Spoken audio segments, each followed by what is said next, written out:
del enfermero, y Crónicas Médicas, que fue lo último que escribió en 1929.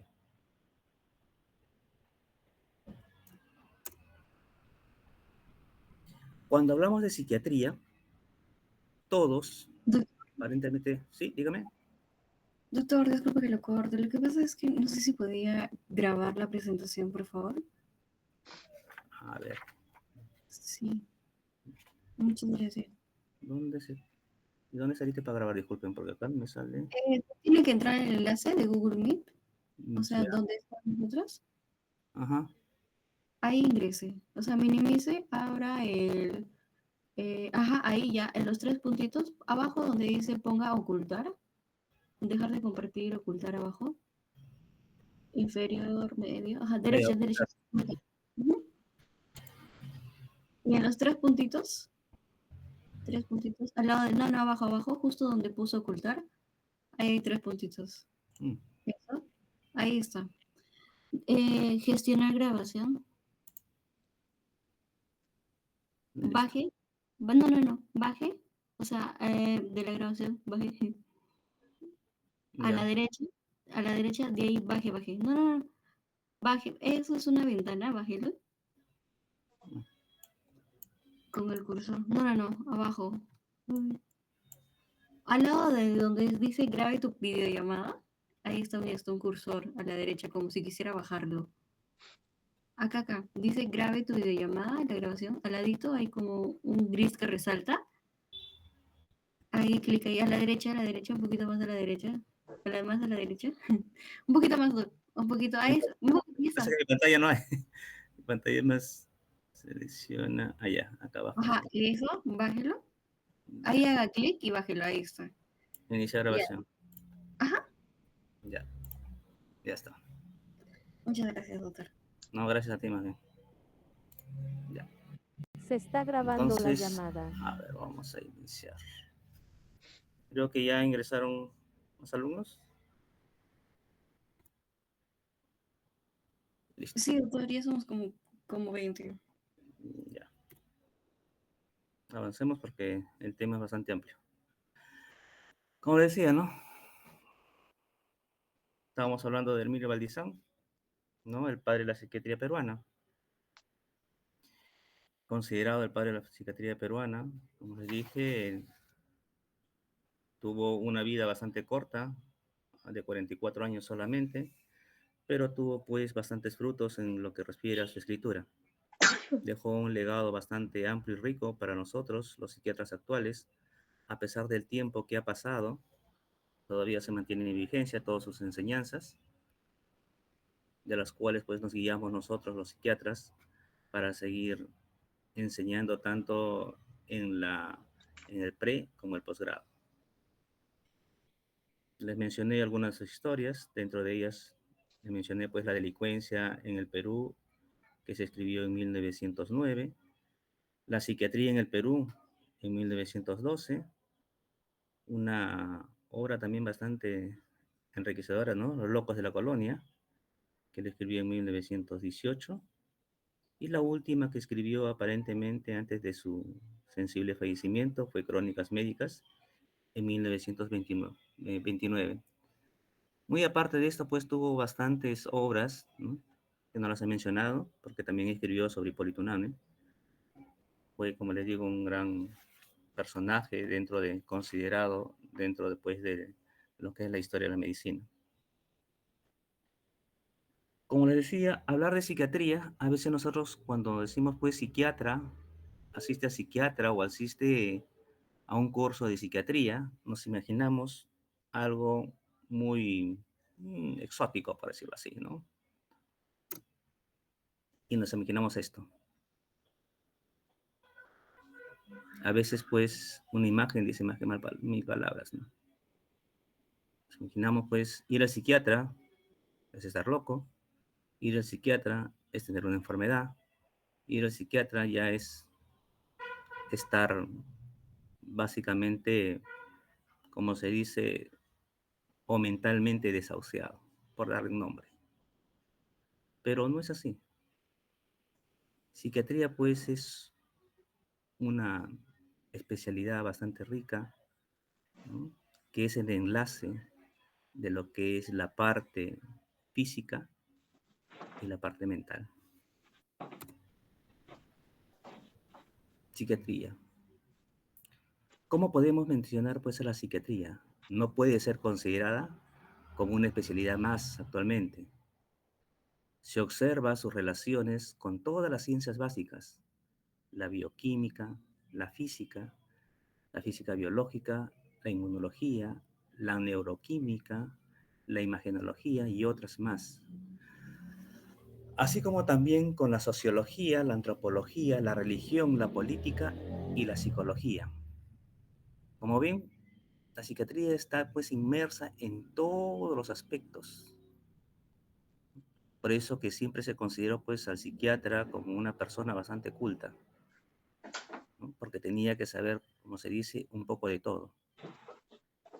Entonces, nosotros pues los psiquiatras estamos ahí a la vanguardia de todo, no solamente nos dedicamos a un solo campo, sino que tenemos que pues tener un amplio conocimiento de todas las gamas que se pueden presentar. Se puede considerar como la ciencia del hombre en su total ubicación existencial. La psiquiatría es el puente que une la medicina con el resto del conocimiento humanístico en todas sus dimensiones. La psiquiatría debe pensar siempre no en órganos o en sistemas enfermos, sino en la persona total, en su categoría biopsicosocial. Esto es muy importante, ¿no? Porque a veces confundimos que solamente pues nos dedicamos a la parte orgánica, a la parte del sistema orgánico de nuestro organismo, que sí está ligado a la parte pues de la salud mental, pero no vemos pues lo que realmente a veces pasa en nuestro sistema, en nuestro sentir, que es lo que nosotros mayormente los psiquiatras nos dedicamos. Siempre relacionando y no dejando de lado pues a lo que es la parte de todos los sistemas. En este caso pues es la parte anatómica.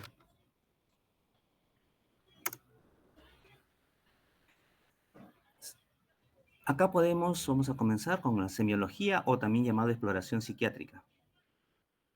La exploración psiquiátrica es un ejercicio de valoración y síntesis transversal del comportamiento verbal y no verbal de un paciente, incluyendo su nivel cognitivo y de vigilia. ¿Qué entienden? A ver, ¿no? Porque la clase siempre me gusta que sea un poco dinámica. ¿Qué entienden ustedes con comportamiento verbal y no verbal? ¿Alguien me puede decir? ¿Intervenir?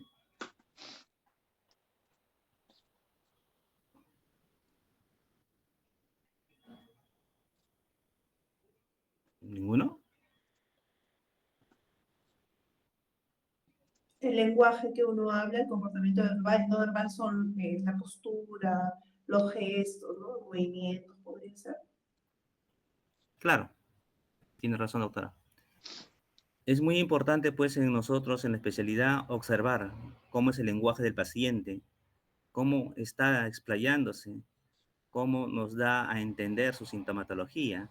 Y el no verbal, pues, como usted lo dijo, es la observación que nosotros hacemos de los movimientos corporales, de las posturas, cómo el paciente al momento de expresarse se está sentando, cómo está vestido, cómo se, digamos así, tiene los movimientos, de repente está presentando pues sudoración. Todo eso es parte de nuestra evaluación, como lo van a ver pues en las prácticas, ¿no? En los hospitales, en los consultorios. Cuando ustedes vayan a las prácticas van a observar eso, ¿no?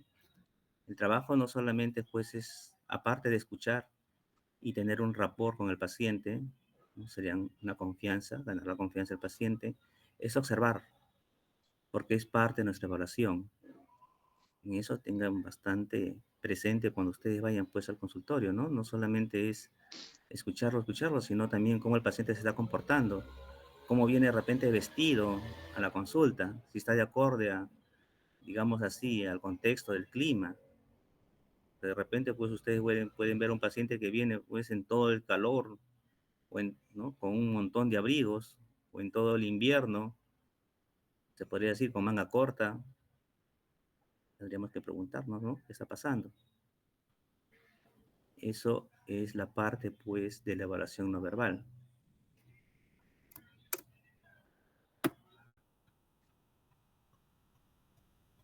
En la evaluación psicopatológica, el elemento fundamental e imprescindible es la entrevista, cuya técnica se debe conocer y manejar adecuadamente. En ella hay que ser capaz de, digamos así, obtener la información para generar hipótesis de diagnósticos y tratamiento, articular una buena síntesis de los datos objetivos, subjetivos y relacionales, generar confianza y empatía en la comunicación. Eso es lo que le dije, ¿no? Digamos en psicoterapia nosotros lo que llamamos es el rapport, ¿no? La empatía. Empatía que vamos a tener, porque mientras más empatía tengamos con el paciente, vamos a tener más información. Por el contrario, mientras menos empatía, pues una conversación va a estar bastante, digamos así, concreta, con respuestas sí, no, sí, no, sí, no, y así no vamos a llegar pues a lo primero, ¿no? Para poder generar un posible diagnóstico. Porque sobre toda la sintomatología o sobre todo lo que nos diga el paciente, vamos a llegar al diagnóstico y al posible tratamiento, ya sea farmacológico o ya sea solamente terapéutico, ¿no? De psicoterapias, en sus inmensas gamas de psicoterapias que hay, pues.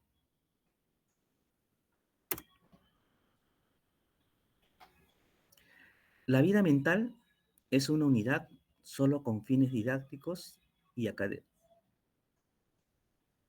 y académicos. Se le estudia dividida en las llamadas funciones parciales.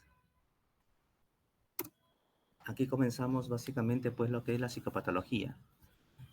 En este punto vamos a comenzar a tratar lo que es la psicopatología de la conciencia. Okay.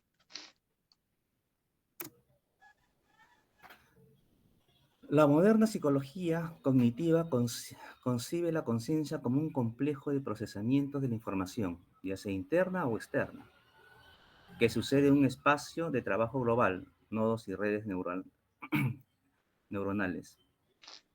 De manera más sencilla, entendemos por conciencia aquellos estados, vale decir, de nuestra mente, por lo que pasamos cuando estamos despiertos y que duran hasta que volvemos a dormirnos. Todos los humanos sostenemos que el rasgo esencial de nuestra conciencia en todas sus posibles formas es la naturaleza subjetiva, cualitativa y privada de lo que entendemos por nuestra mente. Se presentan pues múltiples teorías sobre la conciencia.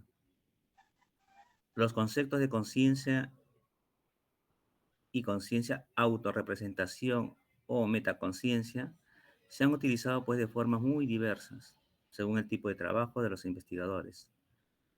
Los neurocientíficos modernos se esfuerzan en descifrar cómo nuestro cerebro opera en ciertas circunstancias y frente a paradigmas específicos. Desde la psiquiatría clínica no experimental, estas teorías carecen de utilidad en la toma de decisiones frente a un paciente afecto de un trastorno mental cuyos síntomas sugieren algún tipo de disfunción de los mecanismos cerebrales de la autoconciencia.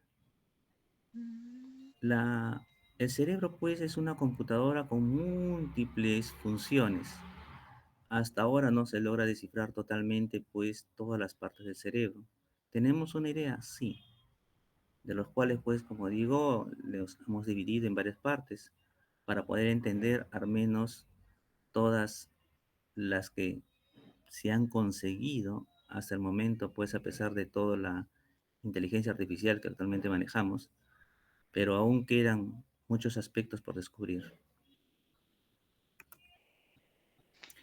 Dentro de la teoría dualista, sostiene que algunos aspectos de la conciencia en el hombre no pueden ser explicados solamente mediante datos físicos. El dualismo cartesiano es el más conocido y radical. Se han propuesto diversas variantes de esa teoría. La más actual y controvertida es el dualismo emergente. Sostiene que la conciencia humana aparece a partir de constituyentes físicos, ejemplo, neuromoléculas, aunque estos por sí solos no pueden explicar el fenómeno de la autoconciencia.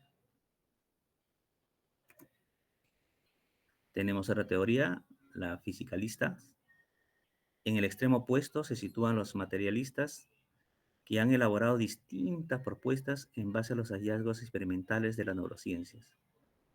Se han propuesto diversos modelos que sustentan estas teorías, siendo el modelo básico el llamado materialismo eliminativo, caracterizado por una crítica radical a cualquier término que aluda a un supuesto espacio mental con las leyes propias.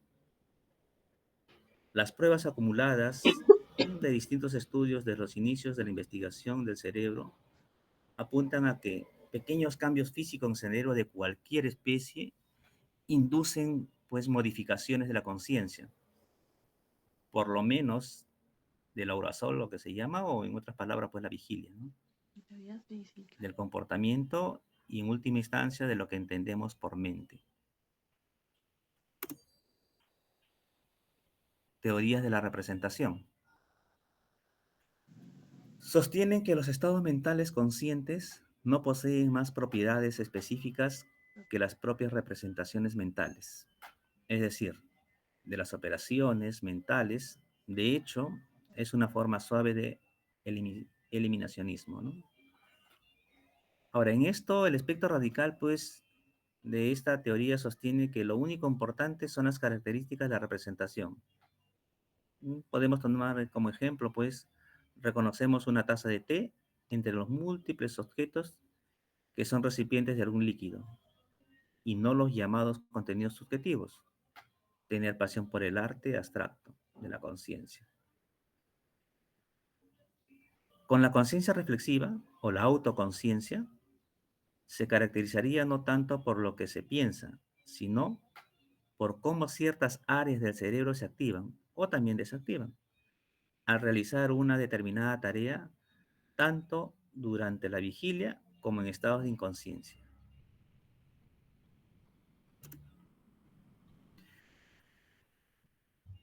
Tenemos ahora las teorías cognitivas. Se basan en la idea de la existencia de módulos cognitivos específicos que son constantemente modificados por experiencias sensoriales o a veces por la actividad reflexiva de la conciencia.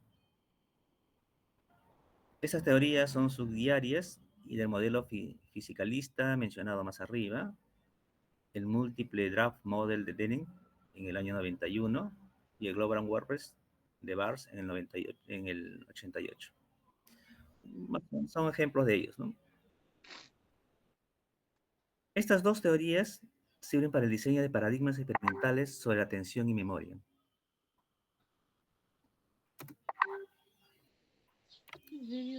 Ahora tenemos las teorías neuronales.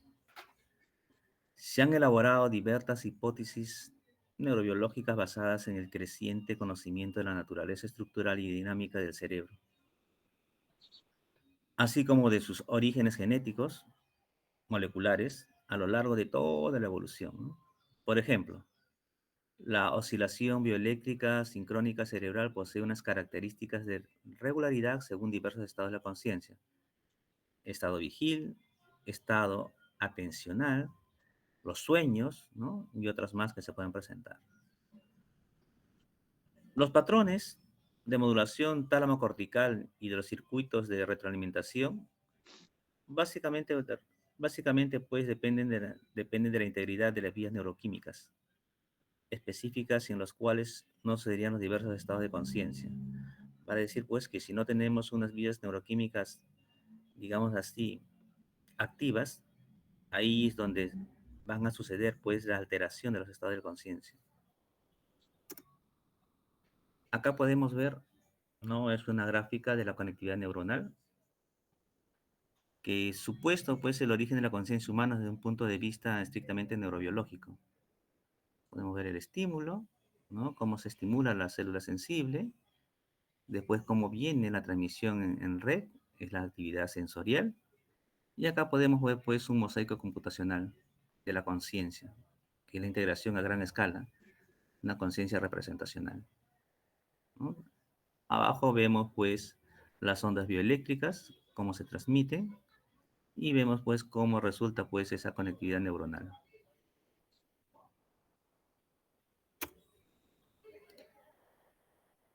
Para entender esto, vamos a ver las regiones cerebrales de la conciencia basal. En primer lugar, se entiende por conciencia basal al estado de vigilia o de aurosal activación de un ser vivo.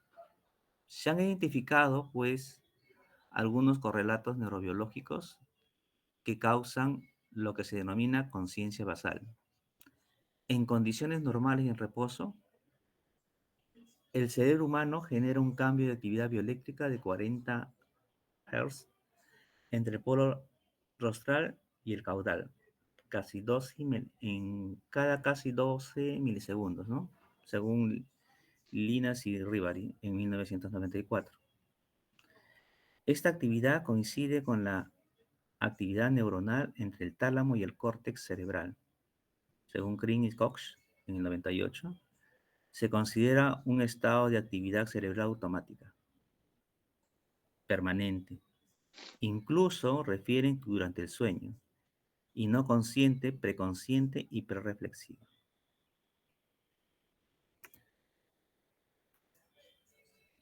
Regiones cerebrales de la conciencia basal. El papel, digamos así, del tronco, protuberancia y del tálamo en la integridad del estado de aurosal y mantenimiento de la vigilia se ha demostrado en diversos estudios experimentales y clínicos. El coma, por ejemplo, es un estado de inconsciencia en ausencia del ciclo normal del sueño y vigilia. Al margen de los distintos estados de coma, este se produce por lesiones localizadas o difusas en la ruta tronco del encéfalo tálamo de hemisferios. Esta ruta neuroatómica debe estar impactada para que un ser vivo mamífero esté despierto y activo, ¿no? Pero no explica por completo de qué manera en este estado de conciencia, no coma, no sueño, el sujeto tiene conciencia de sí mismo y del entorno. Por eso digo, ¿no? Todavía no se puede ver exactamente todas las funciones, pues, de nuestro cerebro que es tan maravilloso. Acá podemos observar, pues, las estructuras neuronales básicas asociadas a la actividad de la conciencia. Dentro de los núcleos reticulares e intralámicos del tálamo, que es la vigilia, la formación reticular del tronco del encéfalo, el aurosal, que lo estamos nombrando, y por último, pues, el circuito frontoparenterotemporal, que es la autoconciencia, ¿no?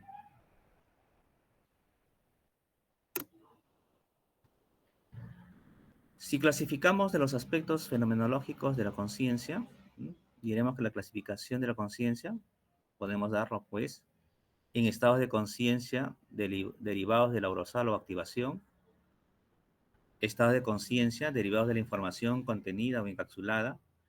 A esto, después vemos, pues, que viene la conciencia representacional, que se subdivide en la representación del cuerpo, del tiempo y espacio, y la metaconciencia.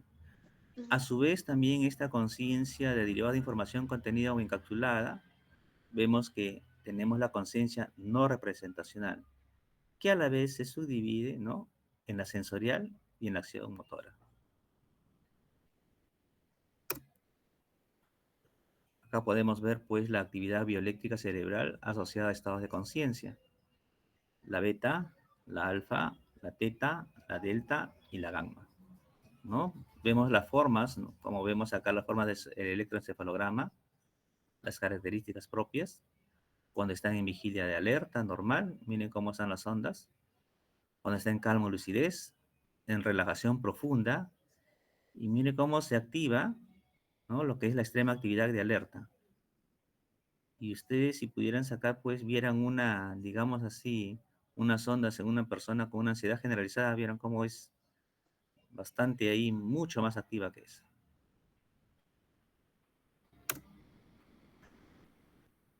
Hablaremos de los trastornos globales y parciales de la conciencia. Por trastornos globales entendemos todos los estados cerebrales de desconexión de áreas o regiones neuronales. Los trastornos parciales, en cambio, hacen referencia a fenómenos anormales de orden superior que afectan a módulos o redes neuronales con información específica. Un ejemplo, sensorial, motora, ¿no? Y otras más, que inducen a síntomas o signos ajenos al control voluntario y que la persona puede vivenciarlos de manera muy diversa, bien como propios, ¿no? Acá, por decir, en ideas delirantes. Ya más adelante hablaremos, pues, dónde se presentan las ideas delirantes. O como extraños, la despersonalización. Ya veremos eso en las patologías que presenta, pues, las personas o pacientes en el área de psiquiatría. Todavía no es posible realizar una taxonomía polietética, que se dice categorial, de todos los estados de la conciencia que puede experimentar un sujeto humano. La taxonomía de los síndromes de afectación de la conciencia lo podemos relacionar de esta manera: síndrome de afectación de la conciencia, en globales o de desconexión y en parciales. En los parciales están los no representacionales, las representacionales. A su vez de esto se subdivide, pues, por ejemplo, como mencioné, el delirio del doble. En las no representacionales, fenómenos sensorio-motores, el temblor. Fenómenos exclusivamente sensoriales, una mancha ciega. Y si nos vamos, pues, en los globales o de desconexión, ahí vemos, pues, la muerte cerebral, el coma, el estado vegetativo, el estado mínimo de conciencia o el síndrome de encerramiento. Todo esto lo vamos a entender bastante, pues, en las prácticas, en las patologías que vamos a ir desarrollando durante todo este tiempo. Los síntomas globales o de desconexión derivan de estados cerebrales secundarios a procesos que interrumpen mayormente, pues, las áreas y fibras neuronales ascendentes e interhemisféricas en algún punto o en algún nodo, ¿no?, de su distribución anatómica desde el bulbo protuberancia hasta ambos hemisferios. En ocasiones, la simple exploración neurológica no permite reconocer el grado de afectación del daño, ni tampoco el estado de conciencia de la persona. Desafortunadamente, no es posible todavía medir en forma objetiva el fenómeno de ser consciente y, en consecuencia, la interpretación clínica de cualquier estado de conciencia está sujeto, pues, a múltiples errores de juicio. Por otra parte, podemos estar seguros de que ciertos estados de conciencia de pacientes psiquiátricos, estupor, depresión, supuestamente funcionales, no sean en realidad estados de microdesconexión de las redes neuronales locales hemisféricas o interhemisféricas. Esto nos explica, pues, por qué un paciente puede presentar estupor depresivo, que, como les digo, cuando vean en digamos, en los consultorios, se van a dar cuenta, pues, de los diferentes tipos de sintomatología, ¿no? Porque una cosa es leerlo y otra cosa es verlo, ¿no? Acá tenemos, pues, la conectividad neuronal, ¿no? Como vemos, el aurosal o activación, comenzamos, ¿no? Podemos mencionar, pues, la muerte cerebral, que es una definición legal cuando no se detecta actividad bioeléctrica en el tronco del encéfalo. Puede producir, pues, la muerte cerebral por muchos aspectos, ¿no? Accidentes, enfermedades, ¿no? Y produce un daño en el cual el paciente ya no va a reaccionar, ¿no? Ya no va a ser consciente ni más. Va a estar ahí. Lo que se dice, pues, en un estado, eh, como mencionamos arriba, de un estado vegetativo, ¿no? El coma, que es una necesidad de ventilación artificial de inconsciencia, ¿no? El paciente puede estar en coma, pero puede estar viviendo con una ayuda de ventilación artificial. Ahí es donde se toma, pues, unas grandes decisiones en algunas personas. El estado vegetativo se mantiene la estructura del sueño, la inconsciencia y la actividad cerebral, pues, es reducida. Estado mínimo de conciencia, hay estructura del sueño conservada, actividad de la conciencia no representacional y movimientos no intencionales. Y la conciencia normal, la vigilia, hay respuesta a estímulos coordinados y la capacidad representacional. Tengan en cuenta bastante este cuadrito porque es muy interesante para que ustedes puedan ver pues los estados de conciencia y cómo cada uno y cómo uno toma las decisiones a través del tiempo. Pues por eso les digo, ¿no? Estamos conectados con las diferentes enfermedades que pueden presentarse y los resultados y las evaluaciones que nosotros vamos a hacer como médicos especialistas. Bueno, si alguno va a ser psiquiatra, que va a ser como médico especialista, ¿no? Hablaremos pues de la hipervigilia. Resulta de la exaltación de los sistemas neurobiológicos que controlan la atención y la alerta. Los autores clásicos hablaban de ampliación de la conciencia, que denotaba la exaltación de los sentimientos o vivencias más que de un estado específico de sensorio.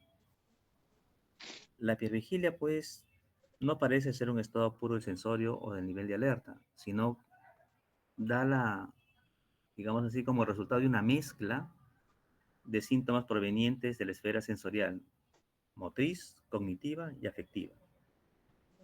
Sucede pues como estado de transición en diversos trastornos orgánicos y psiquiátricos o como un preludio de estos. Se caracteriza por la vivencia de claridad, de conciencia o también llamado mente, como si el sujeto se hubiese liberado de algún freno previo. Va acompañada de un incremento de la actividad motriz y frecuentemente verbal. La hipervigilancia es el inicio casi constante de los accesos maníacos primarios o secundarios a enfermedades somáticas, de alguna forma de inicio de la esquizofrenia y también pues de la intoxicación por drogas alucinógenas, LSD, cannabis, etcétera, ¿no? TUSI, ahora lo que hay un montón de drogas alucinógenas, ¿no? Y los noradrenérgicos, que es la cocaína, las anfetaminas, ¿no?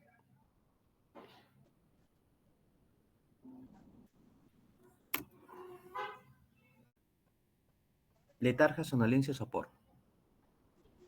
¿En qué consiste?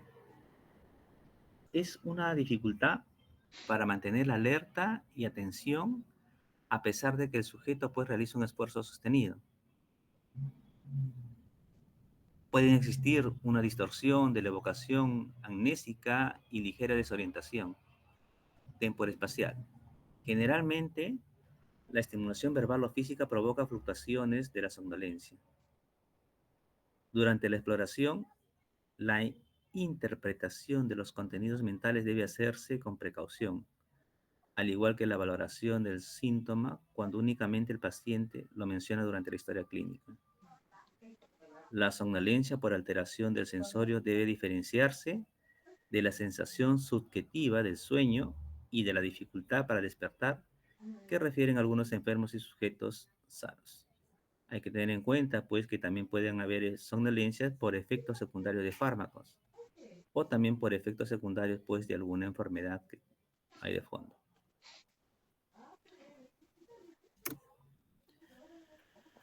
La omnibulación. Cuando la alteración del sensorio es más profundo, no resulta sencillo, pues, extraer al paciente de su estado. Si se consigue con la estimulación repetida y vigorosa, el paciente suele estar confuso y desorientado, aunque mantenga cierta cooperación.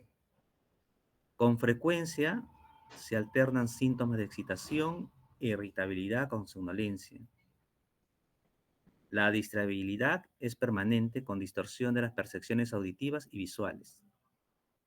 La confusión y la desorientación temporoespacial suelen ser constantes. En esto hay que tener bastante cuidado, ¿no? No es que presenten por momentos, sino es algo continuo en el paciente que va presentando estos síntomas. Todas las funciones intelectuales se encuentran seriamente perturbadas en este estadio, aunque el sujeto emita pues respuestas psicológicas durante la exploración.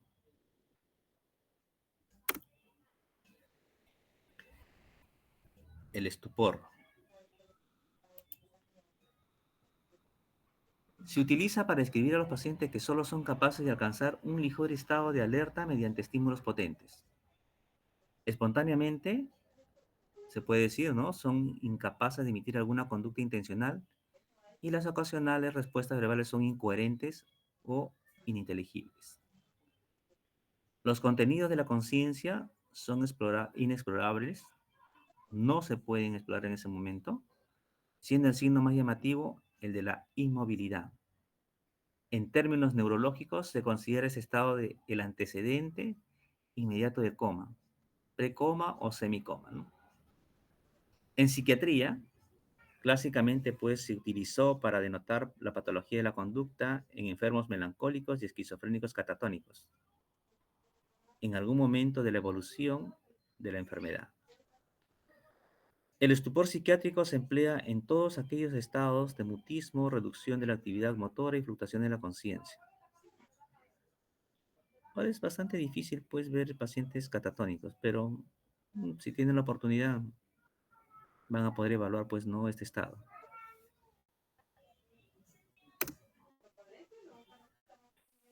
La distinción entre estupor psiquiátrico y el estupor orgánico es un ejercicio clínico de los autores clásicos que hoy en día deben practicarse de forma prudente. El estupor que representa a los pacientes mentales sucede primordialmente en tres patologías distintas. En la melancolía, que viene a ser la depresión endógena, en esquizofrenia con síntomas catatónicos y en la histeria y cuadros relacionados, ¿no? Síndrome de Ganser. La historia clínica previa sin duda resulta más orientativa de la naturaleza del estupor que los signos explorados en el momento. En el estupor psiquiátrico, el sensorio, la reactividad sensorial y los reflejos están conservados. Y acá puede ser la diferencia. Y el electroencefalograma es normal, ¿no? A diferencia de otro tipo de enfermedades. Es como las somatizaciones, ¿no? En las somatizaciones, el paciente puede decir, pues, que la persona puede referirnos, ¿no? Pues, doctor, mire, estoy sintiendo que mi corazón late, pues, como dicen, a 100 por hora. Le sacan un electrocardiograma y su corazón está normal. Por eso es la sensación que ellos tienen. Hay pacientes que pueden decir, doctor, me falta la respiración. Van al especialista, van al neumólogo, el neumólogo le hace los diferentes exámenes y después le dice, señora o señor, usted está dentro de lo normal. Pero el paciente insiste en que sí le falta el aire, en que sí tiene los latidos cardíacos muy rápidos. Por eso se llaman somatizar. ¿Por qué? Porque todos sus exámenes, aparentemente físicos, están dentro de lo normal. Confusión y delirio. No existe una clara demarcación entre confusión y delirio. En las nuevas nomenclaturas se habla de forma genérica, de estados confusionales. La distribución entre ambos conceptos es antigua y entronca con las de reacción exógena. Psicosis tóxica, psicosis sintomática, psicosis con alteración intelectual transitoria, psicosis orgánica, y etc. Las características comunes de todos estos cuadros serían los siguientes. Identidad patogénica, inicio súbito, en horas o días, falta de sistematización delirante, repercusión más o menos intensa del estado general, duración relativamente pues escasa, una semana, y posibilidad pues digamos así, restitución an integrum, o al estado promoverlo, ¿no?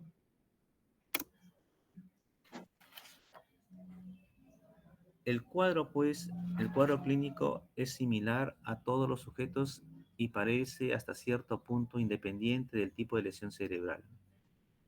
En efecto, ¿no? La confusión se identifica con el onirismo en el sentido de que el paciente confuso verbaliza contenidos imaginarios, escenas, visiones, ¿no? Alucinaciones, ¿no? Parecidos a los del sueño intercalado con momentos de aparente lucidez. En ocasiones, el delirio confuso onírico se aplicó a otras patologías, particularmente a brotes agudos de esquizofrenia, psicosis posparto o Buffets, pero hoy día está en desuso por los posibles errores de diagnóstico diferencial.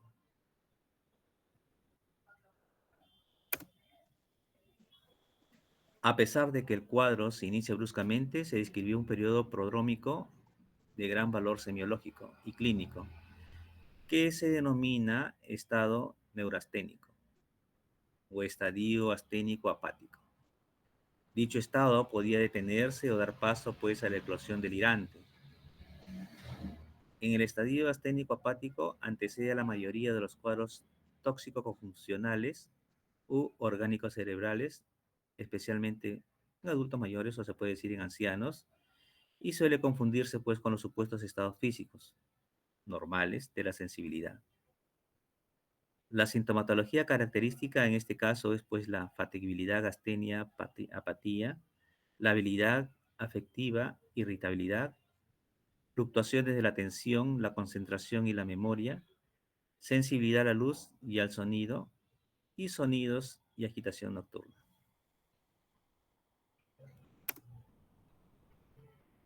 Respecto al estadio confusional, es un cuadro pues de transición, según Barrios en 1981, entre el estadio asténico apático y la eclosión del delirium, con claudicación pues del nivel de conciencia. Síntomas. ¿Qué síntomas podemos observar?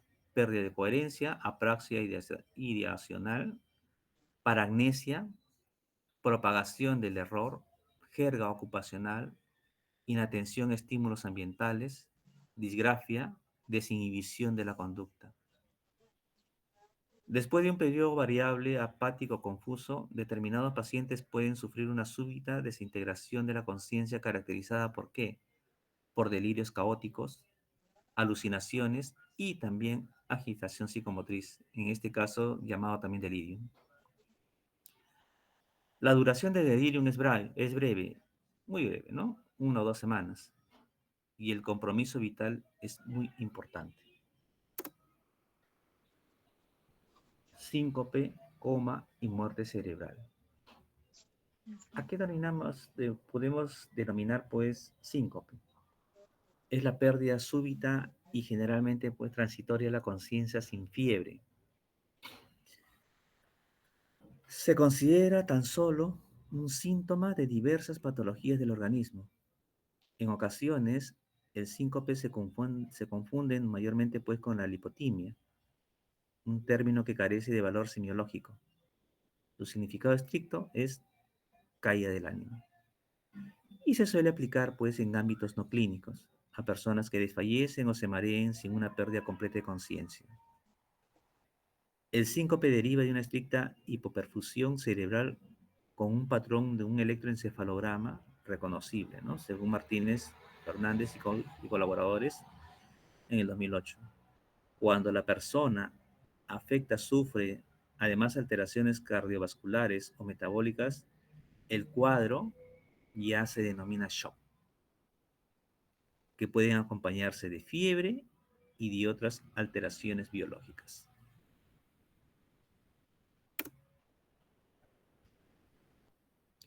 Un paciente puede ser declarado afectado de muerte cerebral si el cerebro deja de responder a la estimulación. Como mencionamos, esto ya sería pues un coma profundo y ya no aparecen los reflejos pupilocorneal, audiocular o óculoencefálico, junto a apnea y un electroencefalograma plano durante 30 minutos. A estos criterios se agrega pues la presencia de dilatación pupilar, pues en los casos de intoxicación con drogas depresivas pueden darse los signos anteriores sin que se observe dilatación pupilar. Un signo de recuperación es la aparición de patrones de electroencefalograma de sueño y vigilia, ¿no? Según Cognin y Kaplan en el 2013. Acá podemos mencionar pues la forma de exploración, algo así que nos va a ayudar en nuestra vida cotidiana, que debemos saber cuando entremos pues en lo que es en las emergencias, ¿no? El paciente puede describir la alteración manifestando dificultad en el pensar o en el recordar de sentirse aturdido o confundido. Y se puede preguntar, por ejemplo, ¿no? El mismo, ¿no? ¿Qué me pasa? ¿Dónde me encuentro? En forma perpleja. Se comprueba también por el fracaso de la comprensión ante las circunstancias rutinarias y la situación inmediata, no entender el porqué del examen o no saber qué hacer con un lápiz y un papel. ¿Terminó? Ujú. Muy bien.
¿Pueden observar la presentación? Sí, doctor. Sí, se observa, doctor. Ya.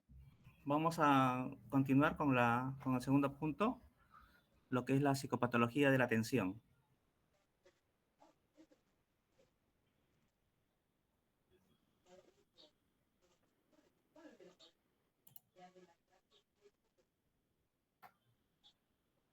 ¿Alguien me puede decir para ustedes qué significa la atención?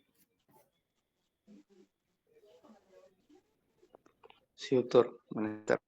Es la selección de un estímulo, entre otros, basado en un conjunto de experiencias probablemente. Bien, no tienes una idea. ¿Alguien más? ¿Algún otro concepto que tenga?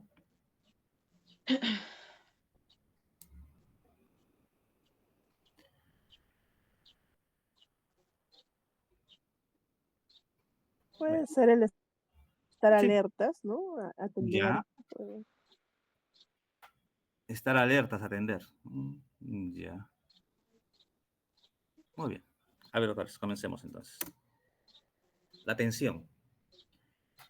Diremos pues que es la orientación de nuestra actividad psíquica hacia algo que se experimenta, permitiendo así el vivenciar. Acá el estímulo se acepta indiscriminadamente en forma pasiva y sin esfuerzo.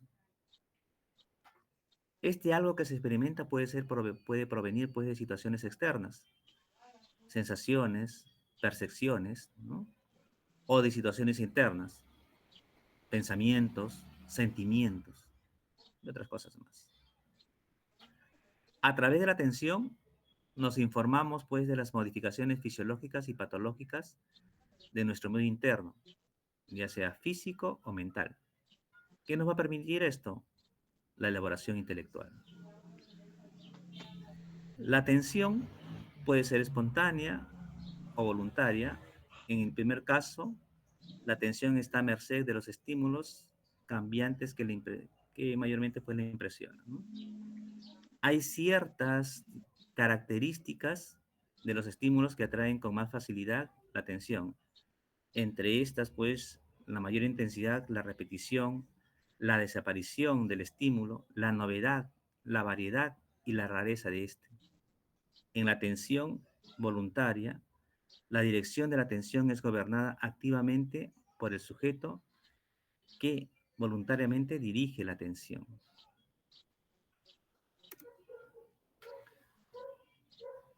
Cuando la atención pues permanece orientada en forma persistente hacia una situación determinada, se estaría llevando a cabo la función de concentración. Quiere decir, pues, ¿no? Si nos presentan un estímulo, pasan por ahí alguien y estamos ahí muy, pues, ensimismados, observando, nos estamos concentrando.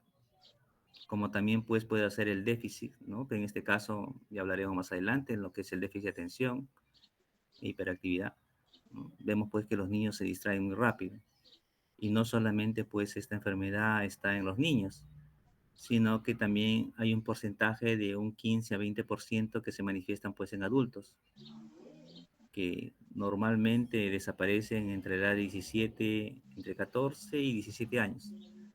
Cuando pasan de esa fase, pues el adulto también, hay adultos hiperactivos, ¿no? Que es un poco difícil, pues, digamos, su diagnóstico, pero por la sintomatología que van presentando uno se va dando cuenta. A través de la concentración, la atención crea pues las condiciones para que una determinada situación pase a ser la más destacada en el campo de la conciencia, otorgando a la psique una mayor energía y dedicación a tal asunto, con lo cual el sujeto adquiere mayor noción, exactitud y claridad, con rendimientos más eficientes en el manejo de sí mismo y del mundo que lo rodea. La atención y concentración son requisitos indispensables para un buen rendimiento intelectual, siendo una condición necesaria para que se lleven a cabo los procesos de asimilación y razonamiento lógico propios de la inteligencia. El test de Wechsler incluye 3 pruebas que evalúan fundamentalmente la capacidad de atención y concentración. Estas pruebas son retención de dígitos, pruebas aritméticas y complementación de figuras, ¿no? ¿Han escuchado de esa prueba de Wechsler? ¿Alguna vez han visto? En la práctica van a ver, pues, ¿no? Cuando se presenta un paciente, ¿no? Disperso, se le aplica esa prueba. Pero mayormente las pruebas son aplicadas, bueno, en las áreas hospitalarias, pues, por los psicólogos. La psicopatología de la atención.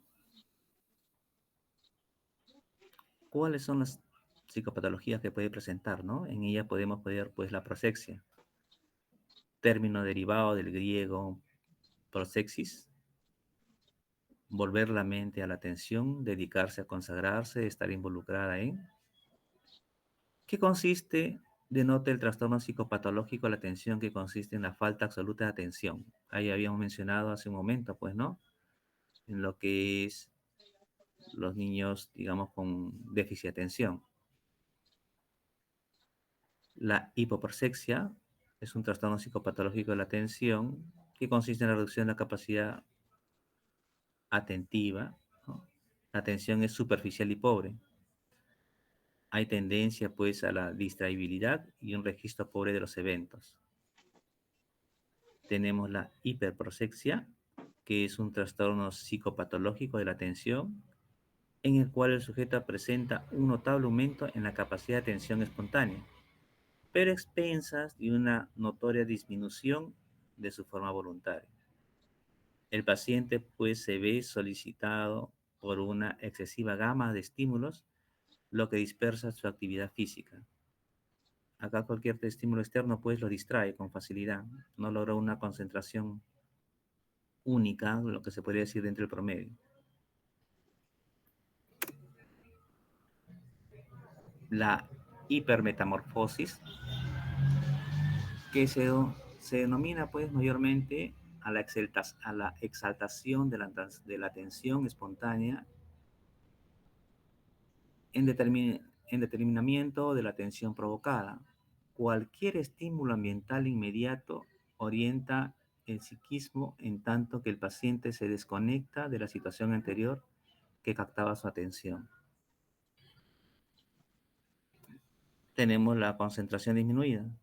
Es un trastorno psicopatológico de la concentración en el cual, pues, el sujeto no es capaz de dirigir voluntaria y selectivamente la atención, localizándola en un determinado asunto, de tal manera que le permite operar sobre este según sean sus deseos e intereses y objetivos.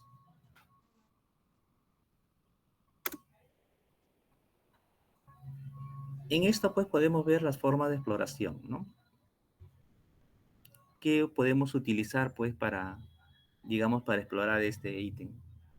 Durante la entrevista, Se observa la manera en que el paciente presta atención a los procedimientos del examen y la forma espontánea o meditada, ¿no?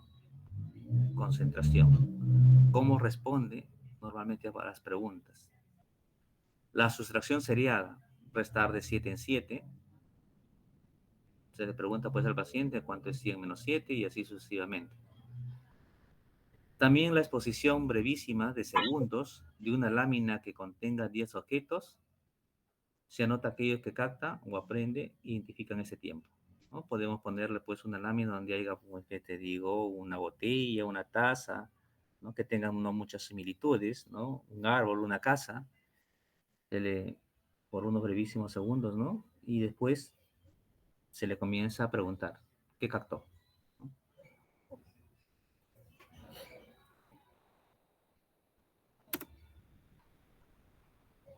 Hablaremos un poco pues también de la orientación.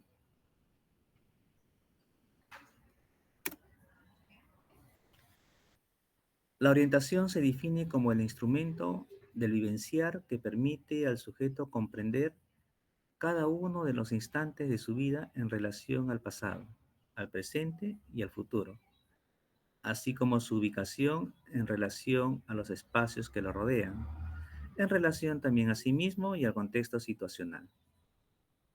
En la práctica clínica, el valor semiológico de los trastornos de la orientación es tal que se tiende a asimilar desorientación con perturbaciones de conciencia.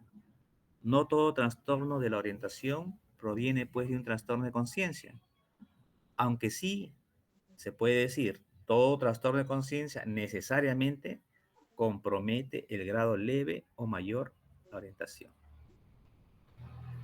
Las tres funciones principales de este instrumento del vivenciar son la función de orientación a lo psíquica, tanto temporal como espacial, y la función pues autopsíquica, orientación de la propia persona.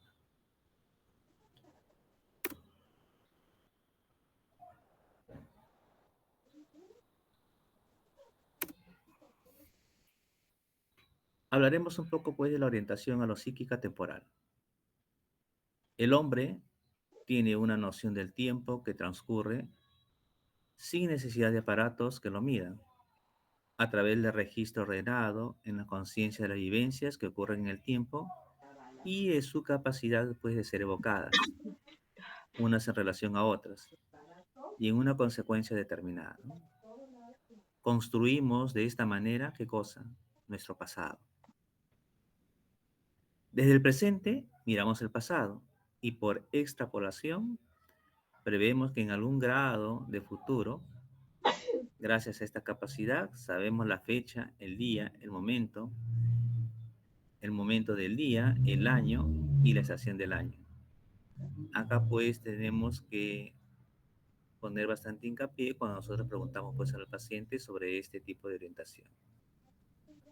Tenemos pues también la orientación a lo psíquica o espacial, ¿no? Que es a través de la percepción del mundo externo y de su propia persona, el hombre dimensiona los objetos con los que interactúa. Los reconoce por su apariencia externa y guarda recuerdos de su relación vivencial con ellos, gracias a la memoria.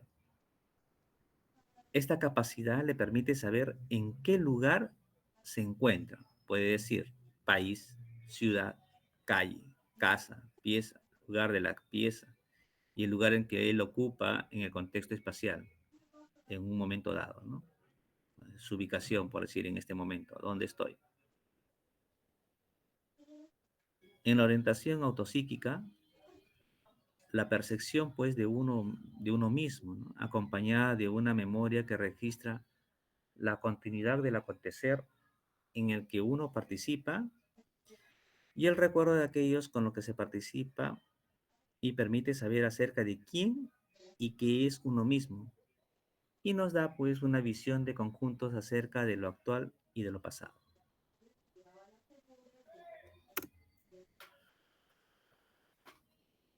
En cuanto a la psicopatología de la orientación, vamos a ver pues la desorientación parcial. ¿Qué quiere decir esto? El trastorno psicopatológico de la orientación en el cual El sujeto se orienta parcialmente, su ubicación temporoespacial es insegura e inconstante. Se afecta en mayor medida la orientación temporal menos la espacial. Cuando la orientación autopsíquica está afectada habitualmente, ya está comprometida pues la orientación temporal y espacial. La desorientación temporal. Acá en el trastorno acá en este trastorno psicopatológico de la orientación en el cual el paciente pues no sabe en qué fecha está, ignora el día o el mes y el año, y tampoco pues logra ubicar el momento del día en que se encuentra. Puede ser por diversos tipos pues de enfermedades, ¿no? Psicopatológicas, o también pues enfermedades deteriorantes orgánicas. La desorientación espacial, un trastorno pues psicopatológico de la orientación en el cual el paciente no sabe en qué lugar físico se encuentra, puede ignorar en qué ciudad está, si está en su casa, en un hospital, o de repente pues puede decir o en otra institución. No sabe en qué parte de la casa se encuentra ni en qué lugar ocupa. Está pues cuando le preguntan ahí, ustedes van a tener historia de repente en algún momento, la oportunidad de hacer la historia, ¿no? Le van a preguntar, ¿y dónde se encuentra usted? En mi casa. Y realmente pues están en un hospital. O también le puede decir, pues, ¿sabe qué, doctora? No sé. Doctora, no sé dónde estoy. Creo, ¿no? Esa palabrita, que estoy pues en otro país. Me han ratado. Ahí viene pues ya las delusiones, ¿no? Con la orientación.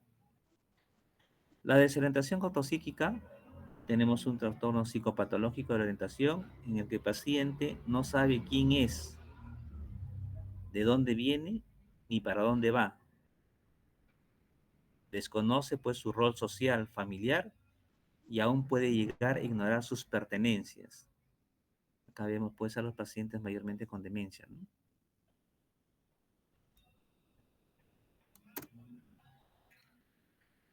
Formas de exploración. ¿Cómo podemos pues explorar este tipo, ¿no? Para la orientación pues autopsíquica basta un previo conocimiento del nombre y apellido, edad y profesión. Se le puede preguntar eso, ¿no? ¿Cuál es tu nombre? ¿Cuáles son tus apellidos? ¿Cuáles son tus edades? ¿Y cuál es pues tu profesión? Y si es que no va respondiendo, ya vamos teniendo una idea en qué tipo de orientación está fallando. Después tenemos pues el desconocimiento de la identidad que implica pues un severo desorden orgánico cerebral. Hay que pensar siempre pues en la parte orgánica, ¿no? Porque a veces un paciente puede tener pues, ¿no? Por decirlo así, un diagnóstico psiquiátrico y no nos fijamos mucho pues en la parte orgánica. Entonces siempre hay que deslindar ambos. Primero, siempre digo así a mis alumnos, a los residentes, a todos, primero vean la parte orgánica, después la parte mental. Por lo orgánico, se mueren. Por lo mental, no. La desorientación puede estar pues en relación a un trastorno de conciencia, un estado de ánimo exaltado, de pánico o terror, un déficit de memoria, una interpretación delusiva, o también pues una indiferencia o apatía a una absurda desorientación que puede ser pues en un simulador. En psiquiatría pues se presentan múltiples, ya van a ver pues múltiples patologías, pero dentro de estas patologías pues está también el ganancioso, que es el simulador, ¿no? El que tiene una ganancia secundaria para beneficio propio, que es muy diferente a las somatizaciones, al que vimos, ¿no? Al que mencionamos anterior. Es muy diferente somatizar, que es muy diferente pues simular, ¿no? Porque el somatizar no va a tener pues una ganancia secundaria. El simulador sí, va a tener no una, sino muchas, dentro de lo que ellos creen conveniente. Vamos a salir de acá.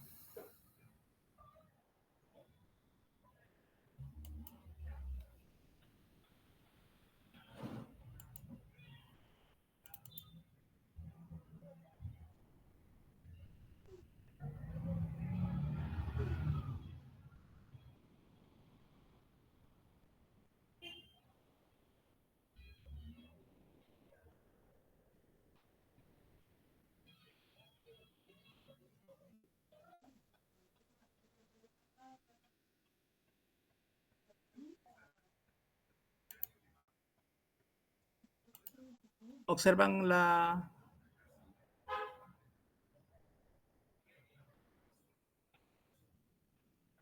¿Pueden ver la psicopatología de la inteligencia? Sí, doctor. Sí, doctor. Ya. Entonces continuamos con la psicopatología de la inteligencia.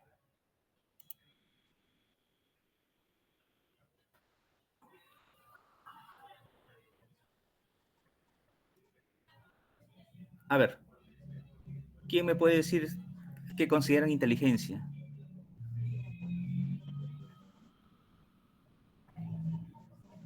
¿Alguien?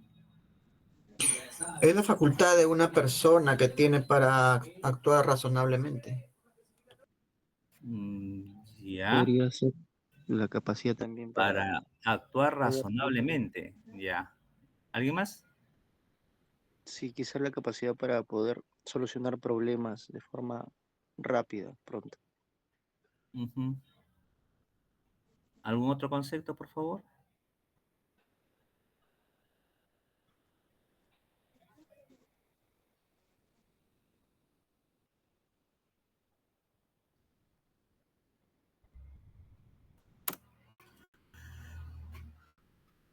El concepto de inteligencia ha sido y es motivo de muchas discrepancias, ¿no? Entre los psicopatólogos.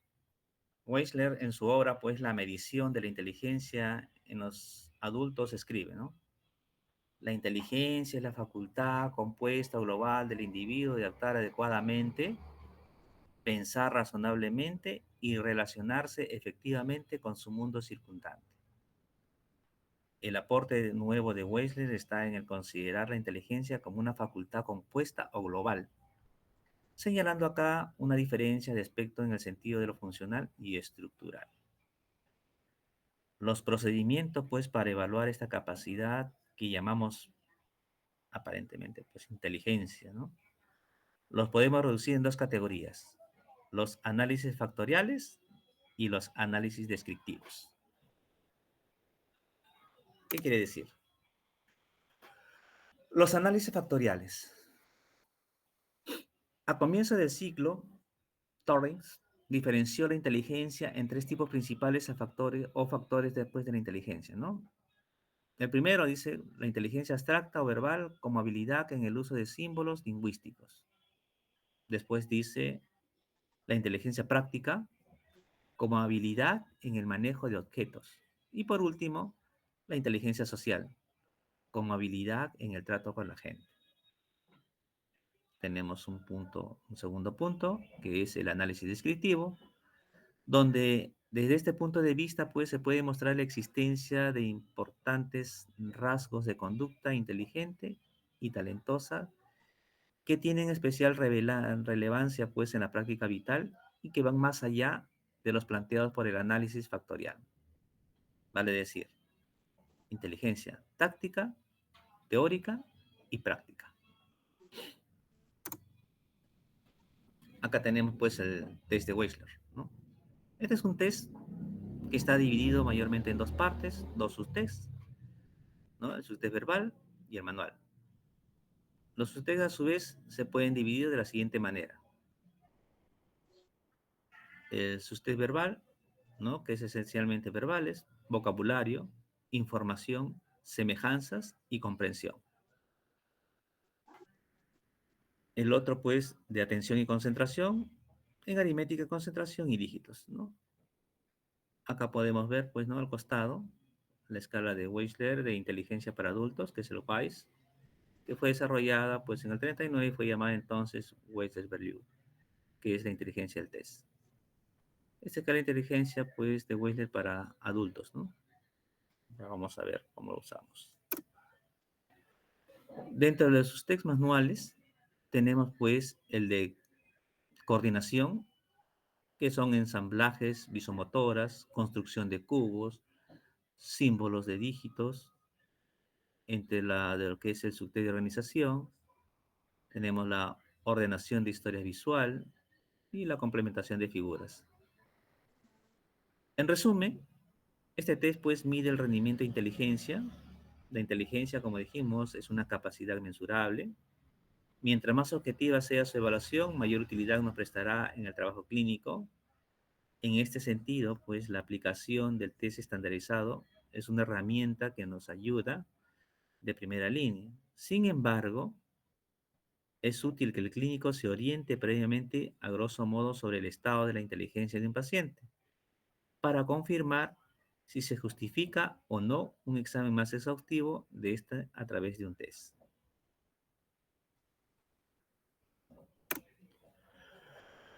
Comparaciones de descriptores del rendimiento de WISE-R y versus el WISE 4.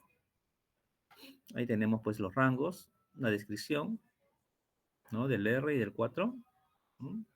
Los valores, podemos ver pues muy superiores, muy superior, ¿no? Si es menor de 70, ahí lo valoran como un retardo, y el otro lo valoran como muy bajo, ¿no?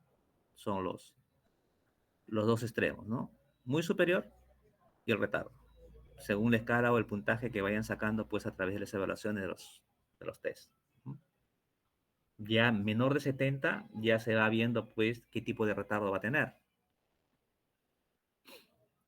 Y mucho mayores pues de 130 ya pues son a los que le llaman pues entre comillas los sabios, ¿no? La psicopatología y la inteligencia. En casi todos los textos de psicopatología y psiquiatría se reduce pues la psicopatología de la inteligencia a las oligofrenias. Incluso el término oligofrenia en el sentido psicopatológico amplio para referirse a diversos compromisos de la inteligencia. Parece confuso pues que ese término tiene una connotación nosológica o sindromática y no de síntoma psicopatológico. Es preferible llamar retardo mental, ya sea mínimo, leve, moderado, severo, profundo, al compromiso psicopatológico, de la inteligencia independiente o de su etiología. Y las oligofrenias al cuadro clínico pues nosológico o sindromático.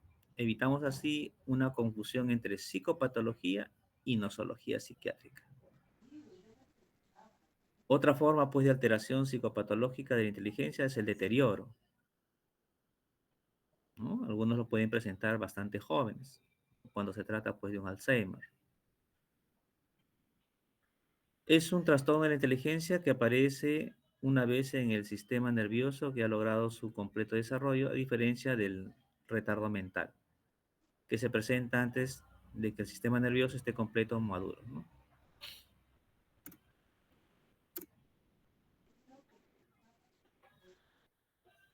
Retardo mental o compromiso precoz de la inteligencia.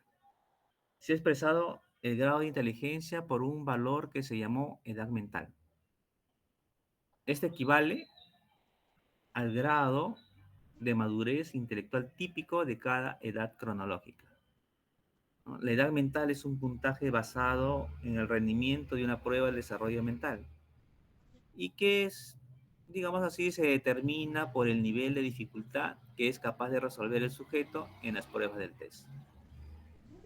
¿Qué se va a significar esto? Que si un niño solo pasa los ítems correspondientes al promedio de los 10 años, tendrá un puntaje correspondiente pues a su edad cronológica de los 10 años, independientemente a su edad, ¿no? Serían, a ver, explicamos un ratito acá. Dice, si un niño al promedio de los 10 años tendrá un correspondiente, ya. Es decir, que si un niño pasa solo los ítems correspondientes al promedio de los años, tendrá un puntaje correspondiente a los 10 años mental, independientemente de su edad cronológica real. Quiere decir que si un niño menor resuelve su edad, resuelve y no tiene los 10 años dentro de su edad cronológica, puede tener pues un coeficiente, se puede considerar como un coeficiente mental, ¿no?, para esa edad que está presentando. El niño estrictamente normal tendrá una edad mental igual a su edad cronológica, bueno, dentro de lo que llamamos normal, ¿no? Si su edad mental es mayor que la cronológica, será de inteligencia superior al promedio. Eso es lo que estamos hablando anteriormente. Y si la primera es inferior A la segunda, ahora hablaremos pues de un retardo en su desarrollo intelectual.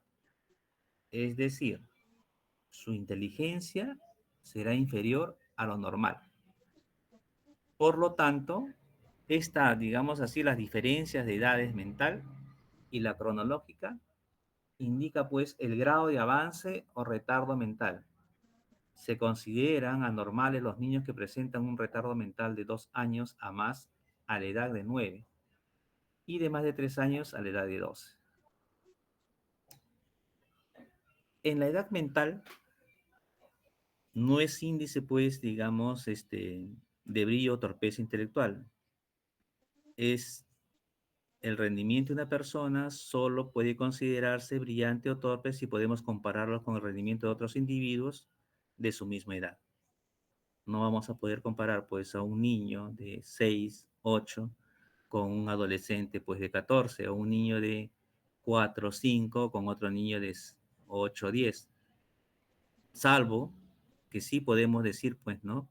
Que un niño de 8 a 10 no está en desarrollo de su edad cronológica conjuntamente, digamos, conjunto a su edad cronológica, pero presenta un CI por debajo de lo normal y presenta un comportamiento, pues, de un niño de 4 o 5. Para indicar el grado de inteligencia se usa, pues, el CI, el famoso CI, ¿no? El coeficiente intelectual, que es el cociente entre la edad mental y la cronológica. Por consiguiente, el coeficiente intelectual es un puntaje obtenido a base del rendimiento de un individuo en una prueba de inteligencia y que permite compararla con otros individuos de su misma edad.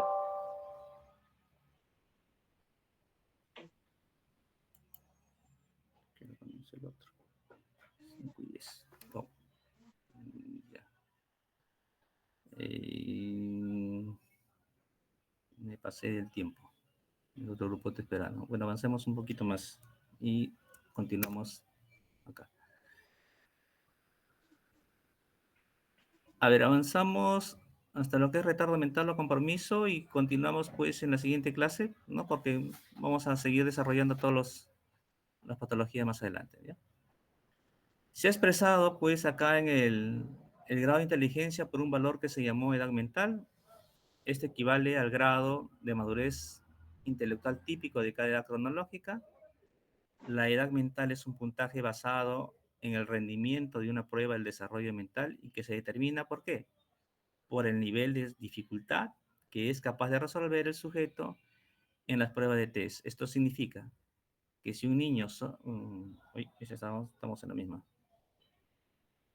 Mental.